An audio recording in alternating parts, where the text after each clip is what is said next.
Hey ladies and gentlemen, welcome back to the channel. My name is KPZ, you're here on the home of the slightly above average ship review. Got a match for you on Shards, we're top tier in the Japanese Tier 6 Premium Battlecruiser, Ashitaka, also known as the Shitty Taco. A Shitty Taco, a singular Shitty Taco. Now, I have a bone to pick with Wargaming. Wargaming's notes say an Amagi class battlecruiser, like the lead ship in the series, or construction was not completed. But when you look in other sources like Wikipedia, it says the ships were to be named Amagi, Akagi, Atago, and Takao. I don't see Ashitaka anywhere in those names unless my eyesight's going bad. So not only was the ship never built, but not every source says it even existed. And you would think that a Tier 7 battlecruiser, down tiered to Tier 6, would have an advantage over the competition at the tier. That is absolutely not the case. Let me dispel that rumor right away. This ship is called a Shitty Taco by everybody who plays this game because it is a bad ship. You should never, even if you're part Japanese like I am, you should never purchase this ship of your own accord. It is garbage, or as they say in France, garbaje. It's trash. It is a terrible, terrible ship. All right, much like the Atago, as you may have seen in my Atago video, it does share some similar construction stuff. I mean, it should, if it's allegedly that ship. You know what I mean? Amagi, pardon me. It shares some construction with the Amagi. It should do that if it's supposed to be an Amagi class battlecruiser. All right, don't forget rear turret bias. Yes, 3 turrets behind the smokestack, 2 in front. Your ship is built to kite away and shoot. Although we're not going to do any of that in this video because we're top tier. And this is the one circumstance as an Ashitaka commander you can sort of impose your will on the enemy ships. All right, so we shot at the Nagato out there and did a small amount of damage. Look, let's be honest, folks. Not only are you kind of up against it, unless you're top tier, you have to shoot at cruisers. So that's what we're going to do. We're going to shoot at cruisers and make ourselves look good in this match because that's the only thing your ship is going to reliably damage. Now, I do want to mention, you can see there in the consumables, your only choice in slot number 3 is the secondary targeting. It doesn't come with anything else. Doesn't come with the AA. Doesn't come with any kind of planes. All you have is the secondary targeting mod. So I said, whatever. I built into it with a fully maxed out Arpeggio Haruna. And so you'll see that when we go over the ship in the port. All right, Leander out there, we're going to lead him a little bit. See how that salvo does from the Ashitaka. Shells coming in, they look good. And there is a double hit to Citadel. Dev strike kill number 1 here in Ashitaka. All right, another cruiser out there, the Laga La Galissonière. If we're relying on my 7th grade French to have anything to say about it. We're going to try and skip the island here. And you're going to get a good look at the trajectory of the shells. Very flat trajectory. And so as you can see, only 2 of the shells made it over the island. They didn't really hit anything. Was I going to go to wiki.wargaming? Let me go to Wargaming's wiki and see the speed of these shells. And of course I misspelled Ashitaka, so I can't do that. All right. Anyway, we're lining up for another shot at the Laga. Let me try this one more time. Wiki, Wargaming, Ashitaka. All right, and we'll get some shell velocities here. That may explain the trajectory. All right, HE shell velocity, 805 meters per second. AP shell velocity, 806 meters per second. So there you can see why. All right, did I already? Oh, I think I shot again and didn't kill him while I was talking. I shot at the Laga. Somebody else killed the Laga. Maybe? Oh no, there's the Laga right there. I was fainting like I was going to shoot at Nagato, but I really am going to shoot at the Laga out here. Going to lead him a little bit. Remember, the Laga especially is a very quick cruiser. So we'll lead him with a full salvo. Again, we're going to move up and use the island. Secondaries are starting to go off. There is a Citadel hit. 1 pen and 4 overpens on the Laga. So you do have 410 millimeter guns. Be aware of some of these low tier cruisers. You may overpen. And so maybe it might be a good idea to let them angle a little bit. Or maybe it might be a good idea to shoot HE. All right, here we're going to try again. Looks like he's bowed in a little bit towards us. Again, pretty good accuracy for this ship. And no citadels, but 3 pens. And kill number 2. All right, we're just going to try to maneuver around here. And this Nagato, I think, is going to get torped. So let's go to WoW's builds. Damage record in No Danger today, 232,214 by El Chino Cudiero. I'm sure that was probably a swear word. And the base XP record, 3690. How that happened, I will never know. All right, here's the importance of Sigma 1.8. So you have regular battleship Sigma, not great. Fires per minute, 1.88, nothing to write home about. Overmatch of the shells, 29 millimeters. The AP shells, they are 410 millimeters. And arming threshold, 68 millimeters. So we probably blew right through the Laga with most of our shells. We're going to do a stat comparison. Sure, let's do a stat comparison. We are comparing 5 stats. Hit points, Ashitaka number 7, 59,400. Tied with the Nelson among 20 ships at the tier. Firing range, Ashitaka is number 6 at 16.2. AP TPM, Ashitaka is number 3, 240,000. Max speed, Ashitaka is number 2 behind the hood. And sea detectability, well, 12 out of 20, so basically right in the middle at 14.2. So what you have there are a lot of offensive stats, AP DPM, May battery range, speed, all those things are good, but what's not good is the armor profile of the Ashitaka. We'll talk about that a little bit more in the port, although you will see maybe the good stuff about the armor at some point in this video. All right, so here the red team has taken Alpha. We're in the process of taking Charlie. Probably the Moss took Bravo right in the beginning of the match. That's key to us winning this match. I can't say that enough. Oftentimes the middle spawn goes off to the left or right.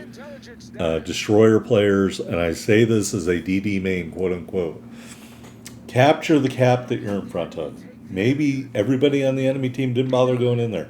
Maybe you get killed, but in a situation like this is one of the things that wins us this match. Okay? So we've got we got Bravo and Charlie. My teammate was like, defend Charlie. I said, no. Defend Bravo. Forget defending Charlie. Charlie's on our side of the map. Defend Bravo. And that's what you have to do in this domination match when you're a battleship. You want to move the battle to the middle cap if you already have it, because then you're defending your cap. All right. Speaking of which, we got some of those green cap defended flags, and those are great for the old XP, so don't forget that either. All right. So we've got me and the 3 people with me, and then we've got the aircraft carrier in the corner of the map. I wish he had done a little more spotting and a little less trying to kill people for himself, but that being said, I can't say that I blame him. So many things in this game are dependent on damage, and until wargaming gives you points for spotting other people's damage or XP for that or whatever, then you're not going to change damage hunting carriers. All right, there's a cruiser defended by the island. There's the Duke of York Talon. Are we going to shoot at the Talon? We are going to blindly shoot over the island at the Talon. And unfortunately, I underestimated his speed. And these shells are all going to... He's just going to drive right under them. All right. I was hoping to get a dev strike out of the mist there. I should have saved my ammo for the Duke York. Could have picked up a cheap kill pinch, which is totally in line with my playing philosophy, but not happening this match. Also got a Belfast over there. That's a dangerous ship. And they've got a carrier and a battleship yet to be seen. I'm waiting on that cruiser, the Talon, to come out from behind the island. We're spotted. Again, the ship doesn't have any AA. I don't think I mentioned that full-throatedly, but it doesn't have any AA. The carrier commander on the red team should have been targeting this ship. No excuse. You need to know your opponent. All right. Shot the front turrets at the Duke of York and don't kill him. Shot the rear turrets at the Talon and didn't really do any damage there either. So at least we're consistent. The 410s, it's a big caliber. Really not that great of a gun. We're talking about World War I-ish era technology, 1920s technology. So when you're facing a World War II era ship, you know, you're going to have some limitations. All right, Belfast sticking his nose out. We're shooting HE right now, so we'll spam HE at his main body there and get some cap defended flags. Secondaries are starting to go off. I do think we looked at it earlier. My secondary range in this build is 8.3 kilometers. There, he's firing back HE, pretty much all he can do. Meanwhile, off screen, the destroyer takes out the carrier, and that is good for us. Because then we have nothing to worry about now. A Talon and a Belfast, they might burn me down a little bit. But I have the advantage over them anytime we're talking about gun power. All right, cap defended flags continuing to rack up here. Talon smartly staying behind the island. So we actually have pretty good turret angles on Ashitaka, firing forward. So there we get some HE out on the Belfast. Shell grouping and dispersion, absolutely abysmal. So don't count on hitting anything at range, which is another reason why I do this secondary build. The Talon's going to get taken out here really quickly. So we're keeping our attention on the Belfast. I would love for him to stick his nose out, but that's just not going to happen. Also, the other thing is the Belfast didn't run away and hide. I mean, he's between a smokescreen in between him and us, but he is not really doing a good of a job as he could do at running away and hiding.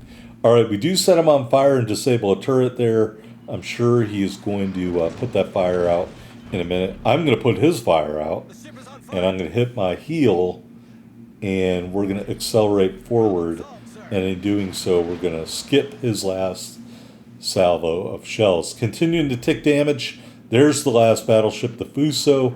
We do have armor piercing loaded, and just want to make sure I'm not going to run into an island. I do want to say I did have another match queued up to play in this place. It was a ranged build. We did get a high caliber medal, but substantially there was no difference in damage caused. So that's why you're watching this match here in the secondary build Ashitaka. Plus I deleted the other one because I'm dummy. So, all right, full salvo out on the Fuso, and we're turning in as hard as we can. We do 4 pence there. We take some moderate damage there. I wouldn't say it's terrible. You know, and here I'm doing something that I like to do. I'm targeting the Fuso, wink, wink, nod, nod. I'm just waiting for the Belfast to show his face, and we're going to light him up. There he is, and we're going to shoot at the Belfast and keep our bow towards the Fuso. And that's simply because I think I can get a kill on the Belfast a lot easier than I can get a kill on the Fuso. Now the Belfast is doing everything he can do. He is spamming us with HE. We are getting our secondaries going off. We're going to put out that fire. Secondaries continuing to target the Fuso. Belfast overshot the target there. And we are going to line him up and shoot another full salvo. He does set us on fire. There we bow tank. But yes, Citadel hit. Kill number 3. We take out the Belfast. Now here we kick on our secondaries on the Fuso, and in a minute here we're about to bow tank a little bit. The armor profile again is terrible on this ship, but you will see the ability to bow tank, or maybe I did it earlier and I just forgot. Anyway, there's the Dreadnought medal. Okay, so somewhere in there I thought I bow tanked a salvo from the Fuso, but I guess not. All right, here we are on the victory screen. Bunch of progress ribbons, devastating strike medal, Dreadnought medal, 108,000, pardon me, 810 total damage, 3 kills, 4 hits to Citadel, 9 cap defended flags, and an assisted base cap. For all that talk about secondaries, only had 21 secondary battery hits. We did end up with just over 500,000 silver, 7419 ship XP, 7786 commander XP in Ashitaka. Here we are at the top of the board. 2 medals, 3 kills, 2717 base XP. My best base XP game in the Ashitaka. GG to the Moss. Couldn't have done it without the Moss's help. And this player was active, so I think he just quit early. I really don't think he had no contribution whatsoever. But he should have targeted me, aircraft carrier commander. Anyway, let's go in the port, take a look at the ship. Upgrades. Secondary battery mod 2. Damage control system mod 2. And concealment system mod 1. In terms of the loadout, 3 charges of the repair party, and as I mentioned, no other choice other than 3 charges of the enhanced secondary targeting consumable. We did not use any booster flags, and we got the Type 9 permanent camouflage and the Marine Day 22 flag. Moving on to the specs, 59,400 hit points and a 25% torpedo damage reduction with our build. Got those 5 twin 410mm turrets, 16.7 kilometer firing range, 30-second reload, 45-second turn time, HE shells 6,500 max damage with a 30% fire chance, AP shells 12,400 max damage. 2 sets of secondaries, range of both is 8.3 kilometers. First set of 4 120mm guns. Fires every 4.3 seconds, 2,000 max damage with an 8% fire chance. Second set of 16 140s. Fires every 6.8 seconds, 2,400 HE shell damage with a 10% fire chance. So, yeah, if you said the secondaries aren't that great, I would agree with you. AA defense, you want to know what's really not great? The AA defense of the Ashitaka. Again, enemy carriers, or if you are in a carrier in a match with the Ashitaka, it should be one of your prime targets because it has no AA. And then you remove it from the game. And that first set of secondaries is dual purpose. But still, really means nothing. This is all terrible. All right, 30 knots in the water, 870 meter turning circle, 14.9 second rudder shift time. Concealment, 12.8 on the surface, 10.7 from the air, 14.5 when firing in smoke. My concealment build Yamato is 12.6 kilometers concealment. So just wrap your head around the fact that a concealment build Yamato is 200 meters less detectable in the water in this game than the Ashitaka is. All right, here in the stats, best game ever was deleted. It was 4 kills. They're all around 108,000 damage. But this game is the most damage and the most max XP. We do have a winning record barely in the Ashitaka. For all my talk about secondaries, I only have 4 secondary kills in the ship. And I've run a secondary focus build about half the time. You know, it's just not good at a lot.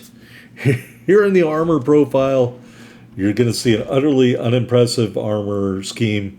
Again, the weird stepped up citadel. It is not a turtleback. It is especially vulnerable to damage from the air. Putting the bow back on, just a 25 millimeter bow. Torpedo plating, again, not all over the place like the Amagi is, just down below the waterline. Here you do have, similar to the Amagi, this long belt that goes to the rear of the ship That is to facilitate running away, kiting away, and shooting with those 3 rear turrets. So, I mean, that's good. And I think it is pretty beefy, relatively speaking, compared to the rest of the armor. Turret armor is abysmal. There's no purple here. There's no dark red there. I mean, an utterly terrible and unremarkable armor profile for a kiting battlecruiser. All right, here's Arpeggio Haruna. We're going to say she did everything right. Base trait, increase the secondary range and decreases the dispersion. I've got a full secondary build almost with Enrique Fernandez. That's main battery and secondary battery range. And Franz von Hipper fully maxed, secondary range and secondary shell grouping increase. Unique skill floating fortress probably let us survive that battle. We've got Porcupine, of course, because we're going all in on the secondaries. Firefighter, properly meticulous in row 4, and fight fire with fire as our legendary skill. Anyway, that's secondary build Ashitaka. Your mileage may vary on all that. Hope you enjoyed it. Hit the like button if you did. Thanks for watching.